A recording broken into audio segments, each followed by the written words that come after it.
Lahat ng kaibigan ko sa Kayabangan High School na nag-enroll, lumipat na sila ng high school. Ayaw mo na sa Kinaawaan High School, anak? Gusto ko din lumipat sa Kayabangan High School kaso wala tayong pera. Anak, makinig ka. Money is just a piece of paper. Gagawan ko ng paraan para makalipat ka, ha?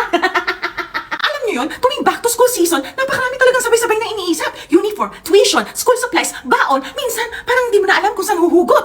Buti na lang, may GCash. Sa G-Loan, hanggang 150,000 ang pwede i-loan. Perfect sa malakihang gastos katulad ng tuition fee o miscellaneous fee. Hindi ko na kailangan mamblema o mangutang kung kani-kanino. Meron pang G-Credit. May access ako sa instant credit line para sa mga biglaang kailangan like uniform, school supplies o pambayad sa bills. At ang G-Gives, grabe yun.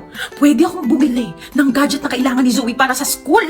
Hulugan pa, kaya magaan ang bayaran. Kaya mga momshies, sa panahon ng sabay-sabay na gastusan, Mami, okay ba to? hindi ka nag-iisa. May G-Loan, G-Credit at G-Gift sa GCash para sa'yo. Anak, sige na, ano ba ginagawa mo?